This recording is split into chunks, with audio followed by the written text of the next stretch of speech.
नमस्कार दोस्तों, स्वागत है आपका आपके अपने YouTube चैनल आरजे खबरी लाइव में। दोस्तों, आप लोगों से रिक्वेस्ट है, यदि वीडियो अच्छी लगे तो प्लीज़ चैनल को लाइक, सब्सक्राइब और शेयर करना ना भूलें। चलिए दोस्तों वीडियो शुरू करते हैं। शहजाद जी, रॉबर्ट वाड्रा के आरोपों पर जवाब दीजिए। केंद्रीय जांच एजेंसियों का सरकार दुरुपयोग कर रही है, उनका सीधा आरोप है। चित्रा जी, काल चक्र कैसे बदलता है कि यही आशुतोष जी इंडिया अगेंस्ट करप्शन और अरविंद केजरीवाल रॉबर्ट वाड्रा को पेपर के आधार पर भ्रष्ट बोलते थे, आज रॉबर्ट वाड्रा की शरण में है कि ये हमें क्लीन चिट दिलवाएंगे और इनके बयानों को तरजीह दे रहे हैं। मतलब पतन सोचिए, स्वराज से शराब तक, अन्ना से लालू तक और रॉबर्ट को जेल भेजने से रॉबर्ट की लीगल अक्यूमेन तक। वाह भाई वाह। अच्छा, मुझे एक एक करके जवाब देने दीजिए। आशुतोष जी, ऑड इवन की तरह कोर्ट को कभी स्वीकारना और कोर्ट को कभी नकारना बंद कीजिए। ये कोर्ट जब चंडीगढ़ पे फैसला दे तो अच्छी है, कोर्ट लोकतंत्र बहाल है, और यही कोर्ट अगर सुप्रीम कोर्ट, हाई कोर्ट और लोअर कोर्ट विजय नायर से लेकर मनीष सिसोदिया को जेल में रखे तो ईडी जेल में रख रही है कि कोर्ट जेल में रख रही है। दूसरी बात, और ऑर्डर नहीं देख रहे, फाइंडिंग नहीं देख रहे, ऑब्जर्वेशन को ये सीधे ऑब्जर्वेशन को फाइंडिंग बना रहे हैं। वाह भाई वाह। दूसरी बात, मुझे बताइए, आपने कहा पीएमएलए के केस में बंद है और पीएमएलए का कानून ऐसा है, पीएमएलए के कानून को सुप्रीम कोर्ट ने कॉन्स्टिट्यूशनल बोला है। 14 पार्टियां ईडी के खिलाफ गई थी सुप्रीम कोर्ट, कोई राहत नहीं मिली। और फैक्चुअली आप गलत है, मनीष सिसोदिया केवल ईडी के केस में नहीं, सीबीआई के केस में, मतलब कि आईपीसी और पोका में, जिसमें कि इस प्रकार के कुतर्क आप नहीं अपना सकते, उसमें भी बंद है और उसमें कोर्ट ने कहा 100 करोड़ का किकबैक है। इस पर भी जवाब दीजिए। और तीसरी बात मैं आपसे पूछना चाहता हूं कि आप कह रहे हैं कि इनको छोड़ दिया जाए क्योंकि ये विपक्ष के नेता है, मतलब क्या तर्क है आपका?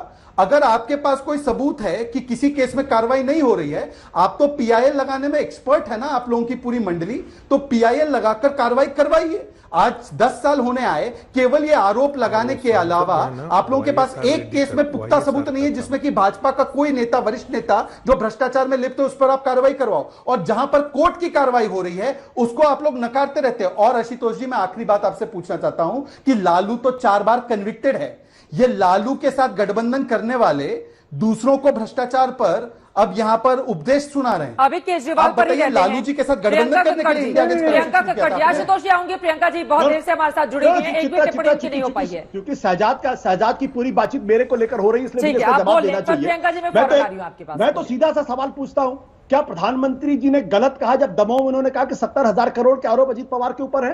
क्या उन्होंने गलत कहा था?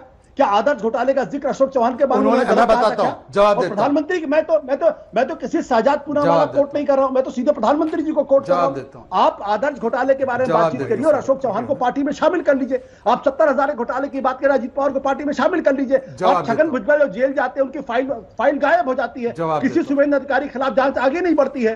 तो ये जो क्या ये बात कभी देखी जाएगी कि नहीं देखी जाएगी? सिर्फ और सिर्फ 95% ईडी के केसेस सिर्फ और सिर्फ विपक्षी पार्टियों के खिलाफ लगाए जा रहे हैं। शहजाद जी, मैं आपसे जवाब ले लूंगी अगर आप लोगों की इजाजत हो। प्रियंका की एक भी टिप्पणी नहीं हो पाई है। प्रियंका कक्कड़ जी सीधे आपके पास आते हुए, प्रियंका कक्कड़ जी सीधे आपके पास आते हुए, अब ईडी तो अपने हिसाब से काम करेगी ना, वो तो इंतजार करेगी नहीं कि चुनाव है या चुनाव नहीं है। इस हिसाब से मद्देनजर, और ईडी की ओर से कहा गया है कि तमाम ऐसे एविडेंस है जिनको नष्ट करने का काम किया गया है और हमारे पास पुख्ता सबूत हैं।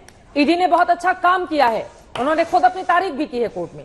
प्रियंका जी, तो फिर इसको लेकर इतना ज्यादा हंगामा क्यों? चित्रा जी सभी को नमस्ते। चित्रा जी, मैं एक एग्जाम्पल देके समझाने की कोशिश करती हूँ। पहले तो पीएम, ये हमें समझना पड़ेगा कि शहजाद जी के कुतर्क मैंने सुने। पीएमएलए में संशोधन हो गए थे 2018 में, जिसमें बैक रूट से सेक्शन 45 जो एक प्रोविजन को सुप्रीम कोर्ट ने अनकॉन्स्टिट्यूशनल डिक्लेयर कर दिया था, उसको भाजपा ने रिवाइव कर दिया। अब ये मसला कि ये भाजपा ऐसा कर सकती थी कि नहीं, ये सुप्रीम कोर्ट में अभी भी पेंडिंग है, पहला। अब दूसरा समझिए कि जैसे छगन भुजबल जब भाजपा में गए, या अजीत पवार चलो जब भाजपा में गए, एक सेकंड बीच में ना बोलने की कोशिश करें, जब भाजपा में अजीत पवार चले गए, जब भाजपा में 70,000 करोड़ का घोटाला करने के बाद बीजेपी चले गए अजीत पवार, तो उस टाइम पे दो हफ्ता पहले ईडी ने कह दिया भाई हमें इनका केस क्लोज करना है, इस केस में कुछ नहीं है, वो साफ हो गए। अब अगर भाजपाइयों का कुतर्क ले ले कि आप कोर्ट चले जाओ, तो हम कोर्ट जाएंगे, फिर से ईडी ही इन्वेस्टिगेशन करेगी ना, जज साहब तो उतर के इन्वेस्टिगेशन करते नहीं।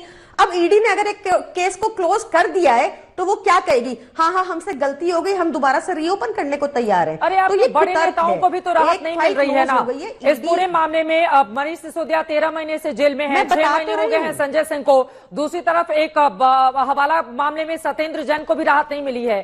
तो ऐसा भी तो नहीं है ना कि कोर्ट से राहत मिल रही है प्रियंका जी आप लोग। अब मेरी बात सुनिए, नहीं चित्रा जी क्योंकि पीएमएलए में ऐसे संशोधन कर दिए गए कि अनंत काल तक बिना सबूत के किसी को भी जेल में रखा जा सकता है। आप देखिए आज भाजपा में मर्डरर, रेपिस्ट, टेरर फंडिंग वाले आराम से संरक्षण लेके बैठे, उनके ऊपर कोई केस नहीं हो रहा। बट हमारे नेता जिनके ऊपर आप एक चवन्नी की रिकवरी नहीं कर पाए, पीएमएलए केस में जरूरी होता है प्रोसीड्स ऑफ क्राइम। 2 साल से ऊपर की इन्वेस्टिगेशन में एक चवन्नी नहीं रिकवर हुई भाजपा के एनफोर्समेंट डायरेक्टोरेट से, इस और फिर भी हम जेल के अंदर है। तो भाजपाइयों से पूछिए ऐसा कैसे है कि अभी तो आरोप साबित नहीं हुआ, इन्वेस्टिगेशन चल रही है, फिर भी 2 साल से हमारे नेता जेल के अंदर है, और इनके ब्रिजभूषण बाहर हैं, इनके संजय सरोज बाहर हैं। तो वीडियो कैसी लगी कमेंट बॉक्स में कमेंट करके जरूर बताएं, और मिलते हैं इसी टाइप की और धमाकेदार वीडियो के साथ। तब तक के लिए thanks for watching and bye bye.